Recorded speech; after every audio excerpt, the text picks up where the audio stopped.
Bismillahirrahmanirrahim. Assalamualaikum warahmatullahi wabarakatuh. Waalaikumsalam warahmatullahi wabarakatuh. Innal hamdalillah nahmaduhu wa nasta'inuhu wa nastaghfiruh wa na'udzu billahi min sururi anfusina wa min sayyiati a'malina may yahdihillahu fala mudhillalah wa may yudlil fala hadiyalah. Itu billahi rabba wa bil islami dina wa bi Muhammadin nabiyya wa rasula. Amma ba'du, sahabat rumah dakwah yang berbahagia, Alhamdulillah pada kesempatan kali ini kita kembali bertemu dalam untayan Fajar di bulan Agustus 2024, yang mana pada hari ini kita sama-sama bisa bermuhajahah kembali. Semoga apa yang kita lakukan pada subuh kali ini diberkahi oleh Allah Subhanahu wa Ta'ala. Salawat dan salam tercurah limpah kepada junjungan Nabi besar kita, Nabi Muhammad Sallallahu Alaihi Wasallam.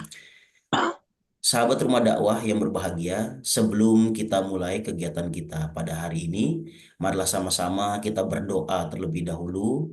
Pertama, kita doakan orang tua kita, baik yang masih hidup maupun yang sudah mendahului kita. Bagi yang sudah mendahului kita, kita doakan semoga mereka ditempatkan di sisi terbaik, di sisi Allah Subhanahu wa Ta'ala, dan diampuni segala dosanya. Bagi yang masih hidup, kita doakan selalu diberi keberkahan oleh Allah Subhanahu wa Ta'ala.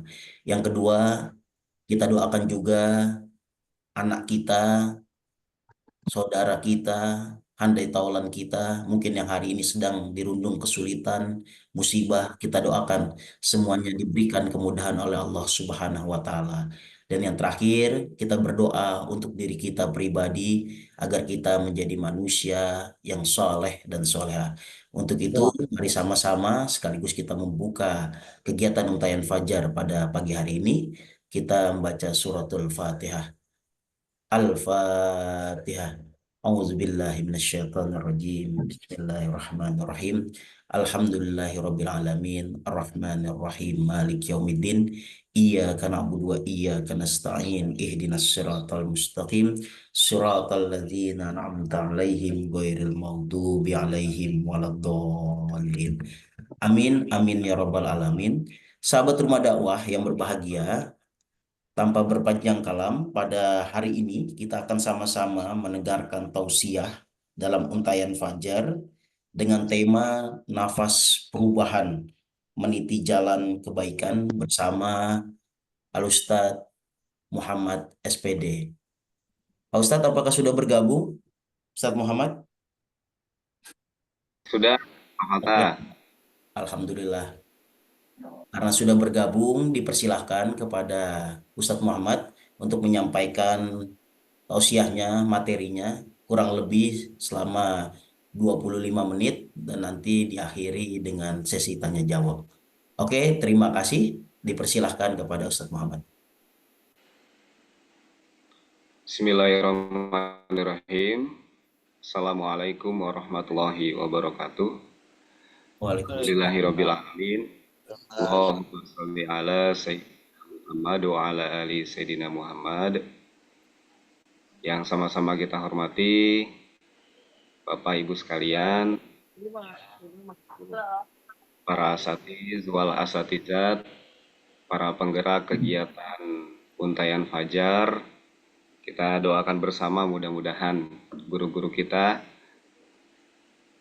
mendapatkan rezeki yang berkah, yang berlimpah, dan mudah-mudahan segala urusannya dalam kehidupan diberikan kelancaran. Dan mudah-mudahan para penggerak kegiatan untayan fajar diberikan semangat terus-menerus untuk selalu menebar kebaikan. Bapak Ibu sekalian, pada kesempatan kali ini saya mohon izin, saya yakin Bapak Ibu sekalian punya pengalaman yang lebih jauh, lebih banyak daripada saya pribadi. Oleh sebab itu, pada kesempatan kali ini saya mohon izin untuk berbagi, bukan untuk menggurui Bapak Ibu sekalian. Jadi saya mohon izin Bapak Ibu, kakak-kakak, adik-adik semuanya, pada kesempatan kali ini kita sama-sama belajar tentang tema yang tadi udah disampaikan sama Kak Fata ya, tentang nafas hidup. meniti nafas perubahan, meniti jalan kebaikan. Mudah-mudahan apa yang kita pelajari pagi hari ini bisa bermanfaat untuk hidup kita dan bisa menjadikan kehidupan kita jadi lebih baik lagi. Kak Fatah, saya bisa share screen ya? Bisa Kak, coba Kak. Bisa, bisa.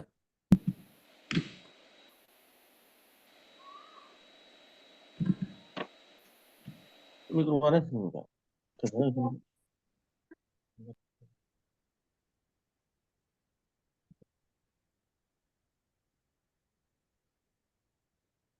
Bapak Ibu sekalian, apa yang saya sampaikan hari ini adalah pengalaman-pengalaman yang saya tahu, yang pernah saya pelajari, dan insya Allah dalam proses penerapan juga dalam kehidupan.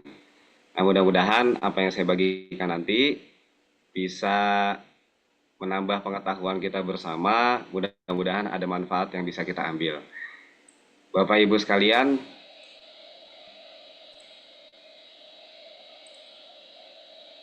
alhamdulillah pagi hari ini kita bisa berkumpul dan saya terima kasih banyak karena diberikan kesempatan untuk bertemu dengan Bapak Ibu semuanya, dengan kakak-kakak, adik-adik, jadi bisa bersilaturahmi di pagi hari ini. Mungkin rata-rata banyak orang yang masih tidur, tapi pagi hari ini kita udah berkumpul di sini untuk menjalankan perintah Allah yang pertama dalam Al-Quran, yaitu Iqra bismi rabbikal ladzi khalaq. Jadi dalam kehidupan kita sering dengar banyak guru kita, banyak teman-teman kita yang sering ngingetin tentang sholat 5 waktu. Dan kadang-kadang kita malah lupa sama perintah yang pertama dalam Al-Quran. Kita lupa untuk belajar. Padahal perintah pertama dalam Al-Quran itu bukan tentang sholat, tapi tentang belajar. Jadi sholat 5 waktunya biasanya kita kerjakan, tapi perintah pertamanya malah lupa. Kalau kita ingat-ingat, terakhir kita belajar, dan terakhir kita memperbaiki diri, mudah-mudahan kalau yang ada kegiatan Untayan Fajar ini kayaknya setiap hari selalu belajar hal baru ya, atau minimal di seminggu sekali di kegiatan Untayan Fajar bisa belajar hal baru. Tapi banyak saudara-saudara kita atau orang-orang di sekitar kita yang sering lupa nih sama tugas kita yang pertama. Kewajiban kita yang pertama yaitu untuk belajar. Bapak Ibu sekalian, pada kesempatan hari ini alhamdulillah kita bisa ketemu, bisa belajar bareng, dan mudah-mudahan bisa semakin meningkatkan kualitas hidup kita bersama. Kali mana sih ini kayaknya sering lihat. Bapak Ibu, seperti judul yang tadi, nafas perubahan meniti jalan kebaikan. Jadi pada dasarnya setiap hari kita sama-sama berjuang Bapak Ibu, sampai nanti akhirnya kita ketemu sama kematian. Bahwa yang kita perjuangkan setiap hari yaitu adalah berusaha mengisi waktu kita dengan kebaikan-kebaikan. Nah, cuma pertanyaannya, apakah kebaikan atau sesuatu yang kita anggap baik selama ini sudah benar-benar baik? Padahal kadang-kadang yang kita anggap baik ternyata belum benar-benar baik. Dan kadang-kadang yang kita anggap sesuatu yang buruk atau kita kadang-kadang pas ngalamin ngerasa sedih, ternyata itu malah sesuatu yang baik. Sempat dijelaskan juga dalam Al-Quran, kata Allah, kadang-kadang kita benci sesuatu padahal itu baik. Dan kadang-kadang kita suka sesuatu padahal itu buruk buat kita. Nah, oleh sebab itu, agar kehidupan kita benar-benar baik, maka kita butuh teladan, Bapak Ibu. Kita butuh contoh dalam hidup kita. Jangan sampai yang udah kita yakini selama ini, kita ngerasa itu baik-baik aja, ternyata nggak sebaik itu. Atau kita ngerasa kita benci sesuatu, ternyata itu adalah baik buat kita. Nah, maka kita harus punya teladan. Dan di dunia kita, teladan terbaik tidak lain dan tidak bukan hanya satu, yaitu Nabi Muhammad SAW. Nabi Muhammad ini luar biasa Bapak Ibu. Saya kalau kadang-kadang suka ngebayangin ya, kalau misalnya Nabi Muhammad masih hadir di antara kita, itu rasanya kayak gimana gitu. Karena beliau ini satu-satunya manusia terbaik di dunia di zaman dulu bahkan sampai hari kiamat. Jadi nggak ada manusia yang lebih baik daripada Nabi Muhammad. Baik di zaman dulu, dari zaman Nabi Adam, bahkan sampai hari kiamat nanti. Dan yang luar biasanya dari beliau ini disayangi sama anak-anak, dihormati sama orang tua, dan disegani sama musuh. Kira-kira manusia kayak gimana tuh yang bisa kayak gitu? Itu luar biasa banget itu. Karena kalau kita biasanya, kalau saya pribadi, itu misalnya disukai sama anak-anak, kadang sama orang tua kurang nyambung gitu. Atau kalau sama orang tua nyambung, sama anak-anak kadang nggak nyambung. Dan seterusnya. Nah, sedangkan Nabi Muhammad ini semua kalangan bisa masuk dan dicintai sama semua orang. Ini luar biasa. Jadi kalau kita cari teladan terbaik, tidak ada yang bisa menandingi Nabi Muhammad SAW.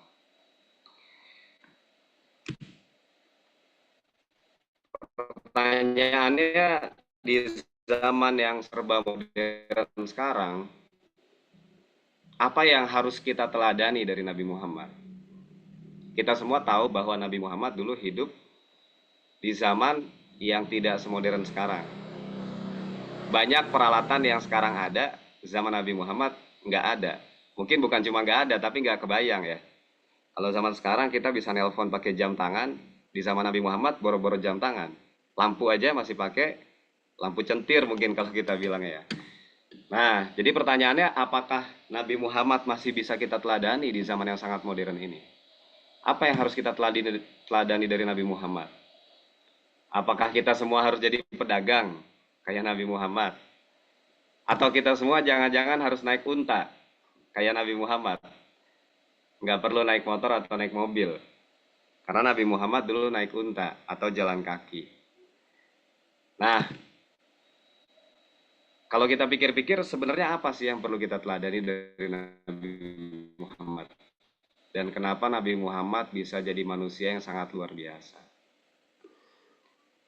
Yang perlu kita teladani sebetulnya bukan arahnya ke materi atau fisik, Bapak Ibu. Kita sama-sama ganteng. Fisiknya menarik.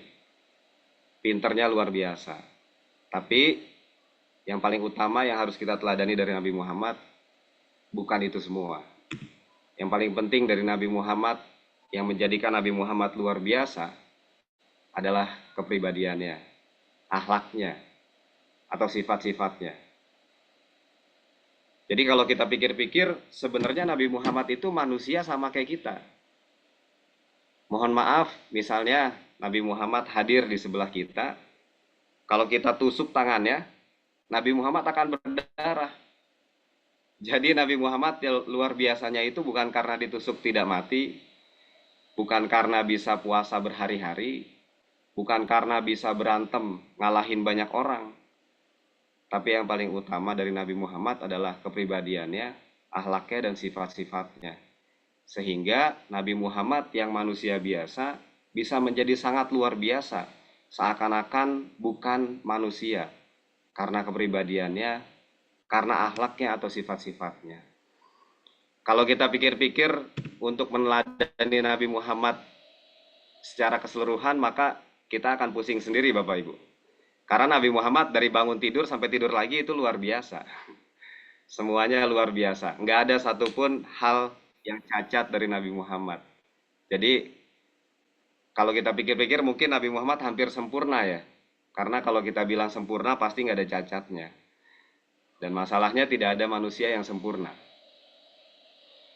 Nah, kalau kita ikutin semua setiap jengkal kehidupan Nabi Muhammad, mungkin kita akan kewalahan. Oleh sebab itu, izinkan saya, Bapak Ibu, mungkin ada beberapa sifat yang bisa kita teladani dalam kehidupan kita. Setidaknya ada 4 sifat wajib Nabi yang bisa kita teladani. Minimal dari 4 ini dulu, nanti kita bisa berangkat ke sifat-sifat yang lain. Yang pastinya mungkin kita nggak akan sebagus Nabi dalam menjalankan sifat-sifatnya di kehidupan kita. Tapi seenggaknya kita bisa berusaha dan belajar untuk menjadi lebih baik lagi dari diri kita yang ada sekarang. Yang pertama, Bapak Ibu, yang bisa kita teladani adalah bahwa setiap nabi, khususnya Nabi Muhammad, memiliki fatonah, yaitu kecerdasan. Kenapa mereka cerdas? Karena setiap nabi semangat belajarnya sangat tinggi, Bapak Ibu. Kadang-kadang kita mikir kalau nabi pinter itu ya wajar. Padahal seperti yang tadi disebutkan, nabi adalah manusia seperti kita. Kalau nggak berusaha, nggak akan mencapai apa-apa. Nah, ini kadang-kadang banyak orang berpikir kayak Nabi Muhammad. Nabi Muhammad wajar, karena Nabi Muhammad adalah nabi, jadi manusia yang sangat sempurna gitu. Padahal Nabi sendiri kerja kerasnya luar biasa. Makanya wajar kalau Nabi Muhammad jadi orang yang sangat cerdas. Dan beliau belajar dari banyak orang. Tidak sungkan untuk nanya sama bawahannya, sama temennya, sama sahabatnya. Minta nasihat sama Abu Bakar yang lebih senior dari beliau. Jadi semangat belajar beliau ini harus kita tiru, Bapak Ibu.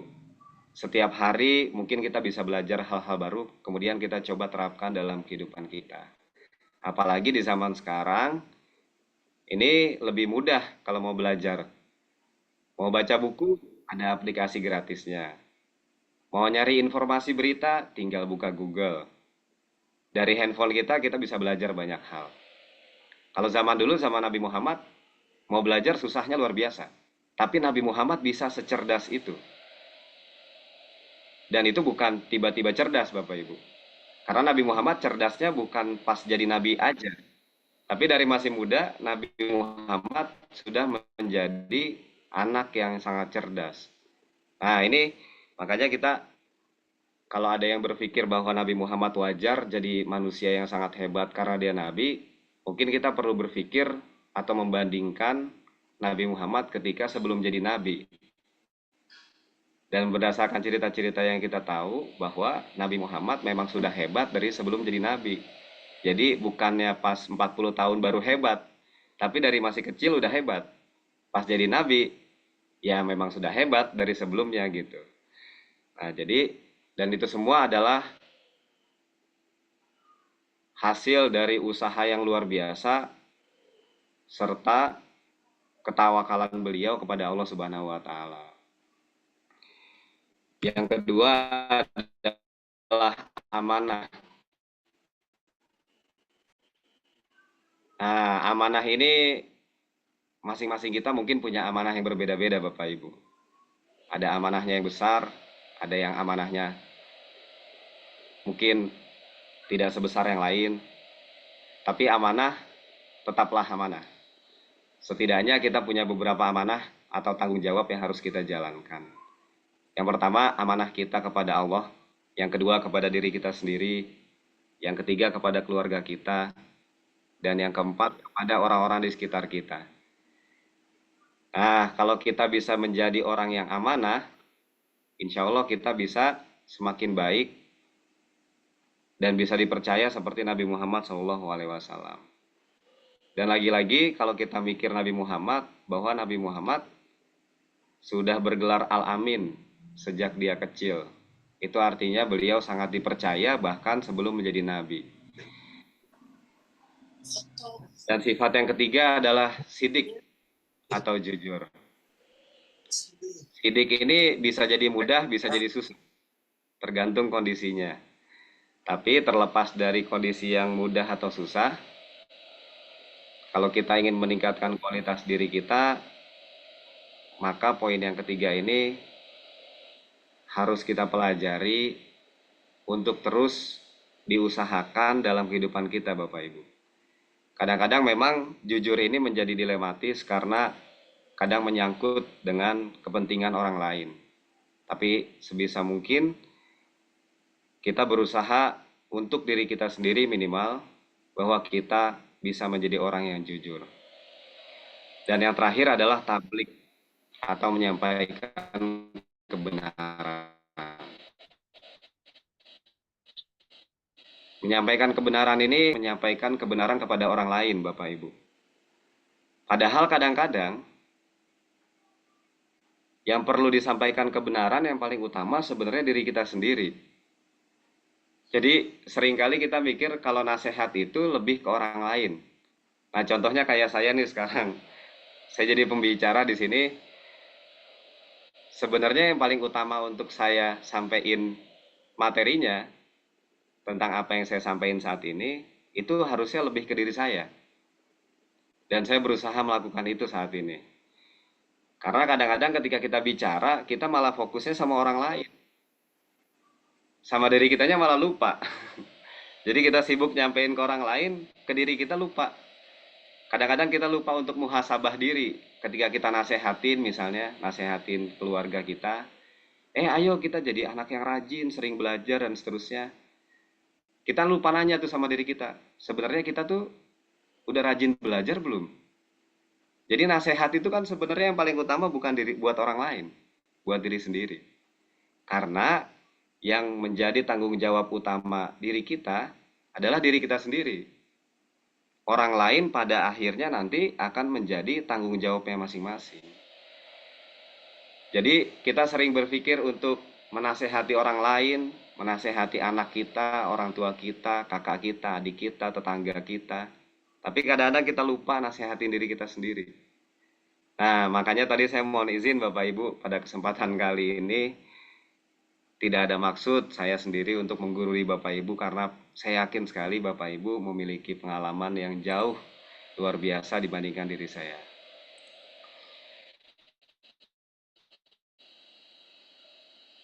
Untuk bagian tablik ini sendiri sebetulnya tidak perlu dipikirkan bagaimana harus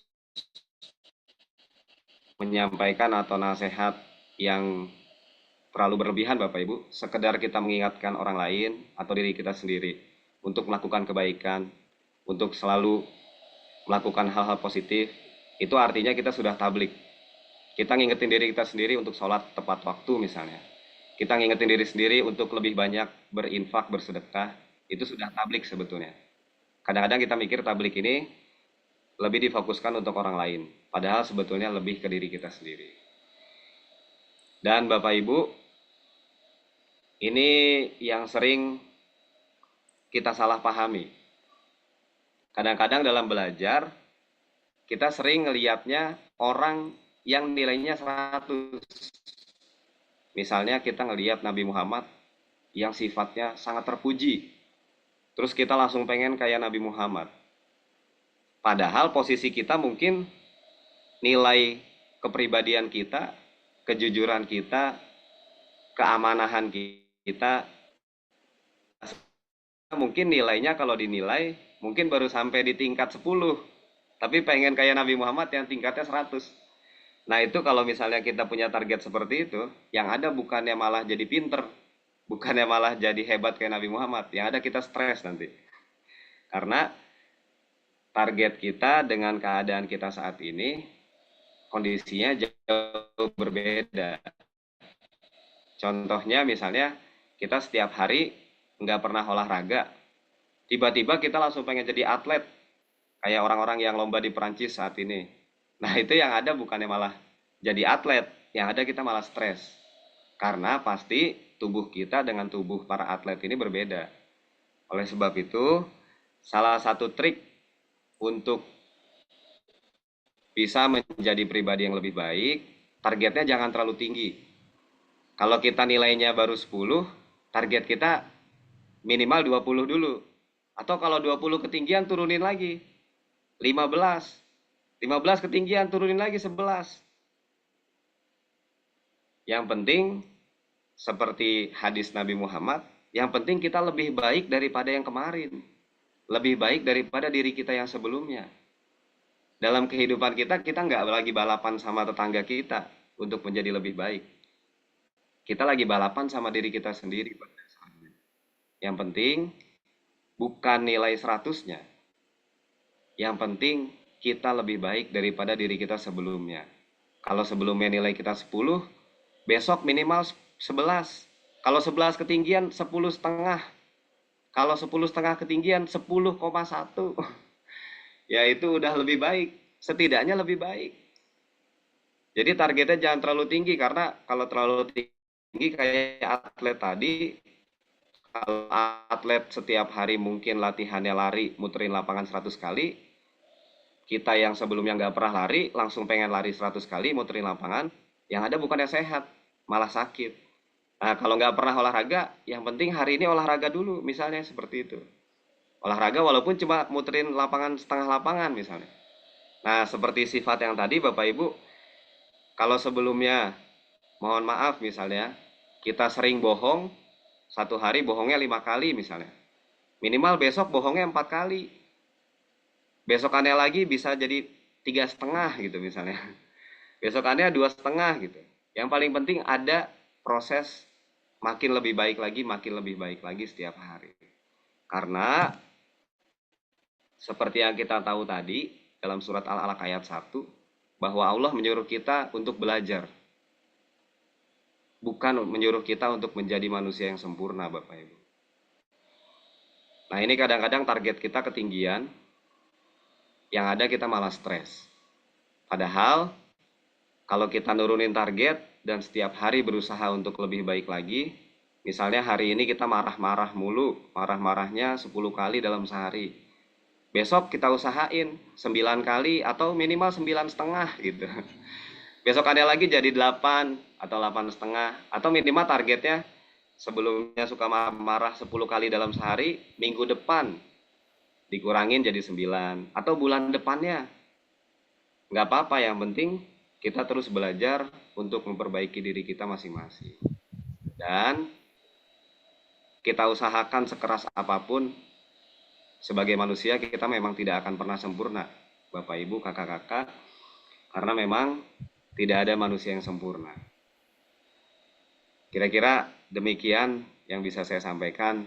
Mudah-mudahan ada manfaat yang bisa diambil, dan mudah-mudahan untuk diri saya sendiri khususnya, saya bisa menjadi lebih baik lagi, dan kita semua bisa saling mengingatkan untuk menjadi lebih baik lagi. Kiranya ada masukan atau pertanyaan, mungkin bisa disampaikan sama Bapak Ibu. Saya kembalikan kepada Kak Fatah. Terima kasih. Ya, jazakallah Ustadz Muhammad atas penyampaiannya. Tadi terkait bagaimana kita meniti jalan kebaikan, intinya bagaimana kita berproses ya, Pak Ustadz ya.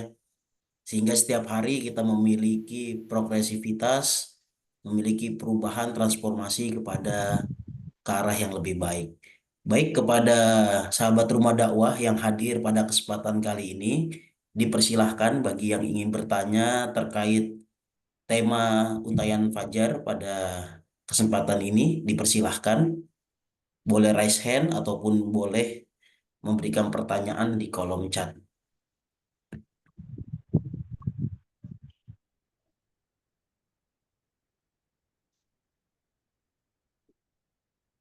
Ada yang ingin bertanya, Bapak Ibu, sahabat rumah dakwah, Bu Jubaidah?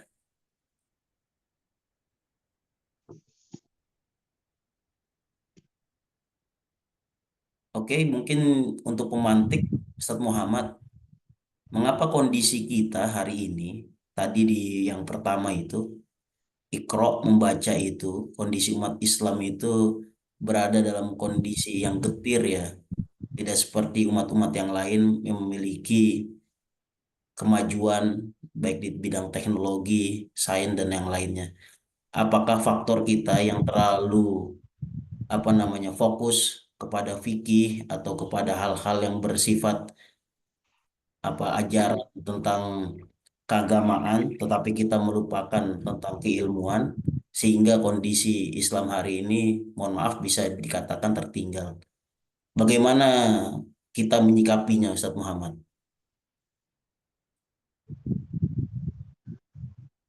Mungkin bisa ditanggapi, Ustadz. Ini menarik nih Kak Fatah nih. Jadi kalau kita lihat di zaman dulu ya, mungkin khususnya di zaman Abbasiyah, zaman Umayyah, zaman Nabi Muhammad, perkembangan umat Islam itu sangat cepat ya. Nah, di zaman sekarang ini umat Islam, khususnya negara-negara yang mayoritas penduduknya Islam, itu kayak mengekor atau ketinggalan sama negara-negara barat. Kita bisa lihat sendiri, negara-negara Islam saat ini ada yang bisa menyaingi negara-negara barat. Contoh dari perkembangan teknologi dan ekonomi saat ini, yang paling atas adalah Amerika Serikat dan Cina. Negara-negara Islam seperti salah satunya Indonesia yang punya mayoritas penduduk Islamnya sangat banyak, itu belum jauh tertinggal, bahkan masih berkembang, belum jadi negara maju. Padahal seperti yang kita tahu, dengan ajaran agama Islam yang sama, di zaman Nabi Muhammad, zaman Umayyah dan Abbasiyah, ini kan Al-Qur'annya sama, hadisnya sama, tapi mereka bisa sangat maju. Nah, kira-kira kenapa? Sejauh yang saya tahu, Bapak Ibu, kakak-kakak, akhi, ikhwan, dan akhwat, sejauh yang saya tahu dan saya pelajari, ini kadang-kadang pemahaman kita tentang ibadah itu semakin kesini semakin menyempit. Contoh, di zaman Abbasiyah, salah satunya Ibnu Sina yang sering kita dengar. Ibnu Sina itu hafalan Al-Quran, hadis, itu luar biasa. Hafalannya luar biasa. Tapi selain Al-Quran, hadisnya luar biasa, beliau ini dokter, ahli kedokteran. Nah, kenapa bisa kayak gitu? Sejauh yang saya pahami, karena menurut mereka, mempelajari Al-Quran, hadis, dan ilmu kedokteran, itu sama-sama ibadah. Jadi ketika mereka lagi menekuni ilmu-ilmu umum, atau yang kita sebut ilmu duniawi, seperti ilmu kedokteran, kimia, fisika, matematika, IPA, dan seterusnya, bagi mereka, itu tidak ada bedanya seperti mereka lagi sholat. Jadi mereka sungguh-sungguh tuh, khusyuk, kayak mereka sholat. Jadi khusyuknya bukan cuma ketika sholat, tapi ketika belajar juga sangat khusyuk. Coba kita bandingin Bapak Ibu misalnya. Kalau kita sholat, anggaplah kita sholat seumur hidup 1000 rakaat. Apa manfaatnya setelah kita meninggal? Manfaatnya pahala aja tuh, pahala sholat yang kita bawa tuh, 1000 rakaat. Tapi setelah kita meninggal, apakah pahalanya terus bertambah? Pahalanya berhenti udah. Nyawa kita hilang, pahala sholatnya hilang. Tapi coba Bapak Ibu misalnya, kita menekuni sebuah ilmu pengetahuan. Contohnya Ibnu Sina. Ibnu Sina, orangnya udah nggak ada, orangnya udah meninggal, pahalanya ngalir terus tuh Bapak Ibu. Dari mana? Dari bukunya.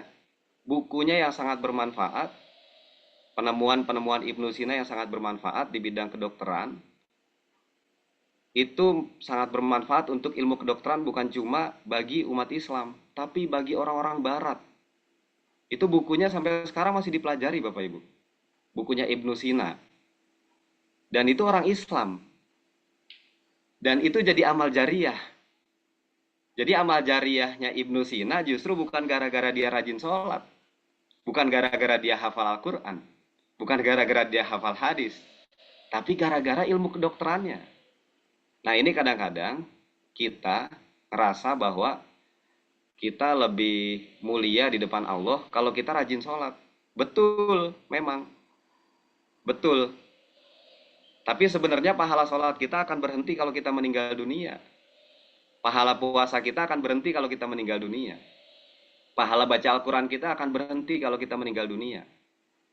Tapi kalau kita punya kontribusi, punya pengaruh di dalam ilmu pengetahuan, di dalam teknologi, atau dalam penemuan apapun yang kemudian itu bermanfaat untuk umat Islam atau untuk siapapun, itu akan jadi amal jariah kita Bapak Ibu.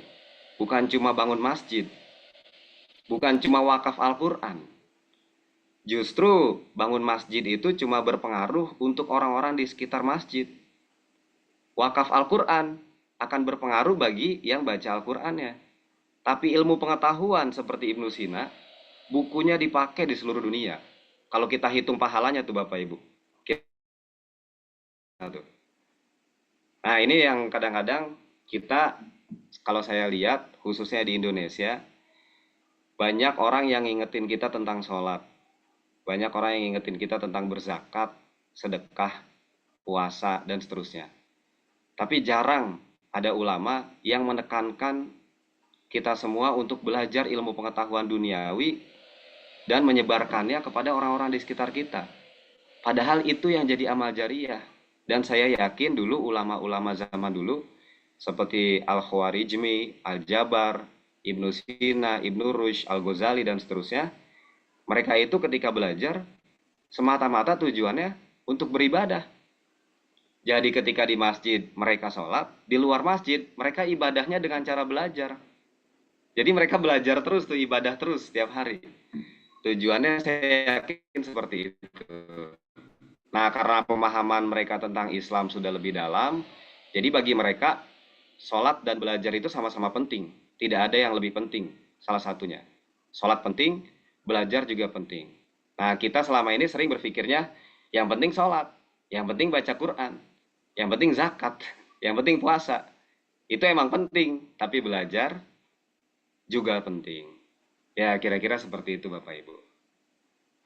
Oke, terima kasih Ustadz Muhammad. Ada lagi yang ingin ditanyakan dari sahabat rumah dakwah yang hadir pada kesempatan kali ini untuk menambah azanah keilmuan kita?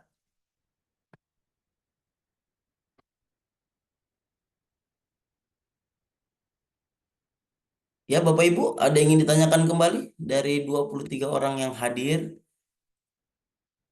Jika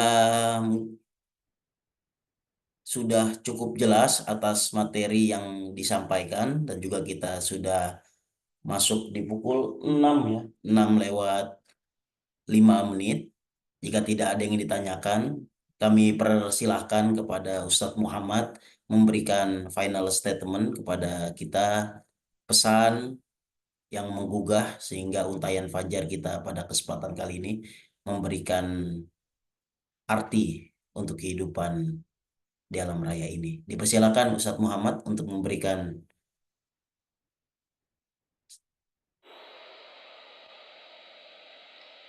Bapak Ibu sekalian, pertama-tama saya terima kasih banyak diberikan kesempatan untuk ketemu sama Bapak Ibu semua. Alhamdulillah hari ini kita jadi bisa bersilaturahmi. Yang kedua, mohon maaf apa yang saya sampaikan pasti banyak kekurangannya, banyak kesalahannya. Mudah-mudahan Bapak Ibu belum puas, biar bisa belajar terus ya. Jadi semangat belajar terus. Mudah-mudahan apa yang saya sampaikan hari ini bisa memantik kita semua untuk terus semangat untuk belajar. Untuk kesimpulan terakhir Bapak Ibu, kadang-kadang dalam kehidupan ini kita sering membandingkan diri kita dengan orang lain dalam banyak hal. Lalu untuk membandingkan diri kita dengan diri kita sendiri. Nah, untuk kedepannya, kalau boleh saya izin memberikan masukan untuk diri saya dan Bapak Ibu semua. Mungkin salah satu yang perlu kita terapkan dalam hidup kita yang paling penting adalah muhasabah. Muhasabah diri. Karena biasanya seperti pepatah, gajah di depan mata tidak kelihatan, tapi semut di seberang pulau sangat kelihatan jelas. Kadang-kadang kita berlomba dengan orang lain, padahal sebenarnya yang harus berlomba dengan diri kita adalah diri kita sendiri. Dan mudah-mudahan pertemuan kita hari ini, saya berharap bisa membuat kita untuk lebih rutin lagi muhasabah dengan diri kita sendiri. Untuk lebih rutin lagi untuk belajar memperbaiki diri kita dibandingkan diri kita yang sebelumnya. Bukan membandingkan diri kita dengan orang lain. Dan mudah-mudahan apa yang kita pelajari bisa membekas dan bisa bermanfaat. Terima kasih banyak sekali lagi Bapak Ibu. Sampai ketemu lagi di pertemuan berikutnya. Mudah-mudahan ada kesempatan. Wassalamualaikum warahmatullahi wabarakatuh. Waalaikumsalam warahmatullahi wabarakatuh. Jazakallah khairan katsiran Ustadz Muhammad atas penyampaian materinya pada kesempatan kali ini. Apa yang disampaikan menjadi pengingat untuk kita semua terkait muhasabah, terkait proses agar setiap nafas yang kita hembuskan menjadi bagian dari perubahan diri dalam meniti menuju jalan kebaikan. Semoga Iwan dan akhwat fillah rahimakumullah yang hadir pada kesempatan kali ini kita bersama-sama berjuang, berproses, saling mengingatkan watawasau bil haq, watawasau bis sabr, watawasau bil marhamah kepada orang-orang yang ada di sekitar kita, kepada orang-orang yang memiliki keinginan yang sama dengan diri kita maupun orang-orang yang berada di sekeliling kita, sehingga kita bersama membentuk suatu komunitas, satu komunal masyarakat yang diridhoi oleh Allah Subhanahu wa Ta'ala. Terima kasih sekali lagi kepada Ustadz Muhammad yang telah menyempatkan waktunya hadir pada hari ini, dan juga sahabat rumah dakwah yang hadir. Semoga apa yang kita lakukan pada hari ini semuanya dinilai pahala oleh Allah Subhanahu wa Ta'ala. Sebelum menutup, dipersilahkan Bapak Ibu semua untuk membuka kameranya karena kita ada sesi dokumentasi terlebih dahulu sebelum mengakhiri pertemuan kita. Dipersilakan Bapak Ibu dibuka kameranya. Pak Holil boleh dibantu Pak Holil? Iya, iya. Ya, Jelas. yang lain yang belum dibuka boleh dibuka.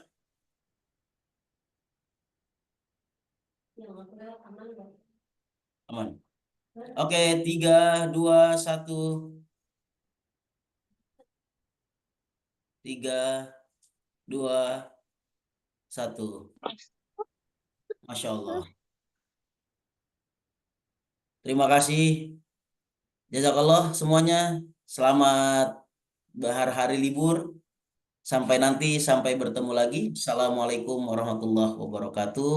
Untuk yang sedang di jalan, semoga Waalaikumsalam sampai warahmatullahi tujuan. wabarakatuh. Hati-hati di jalan, terutama yang sedang nyetir itu terlihat jelas berwarna merah. Oke, terima kasih. Silakan boleh Bapak Ibu. Kita sampai Semarang. Oke, hati-hati yang menuju timur. Ya, kasih. Oke, sih. Terima kasih. Terima kasih.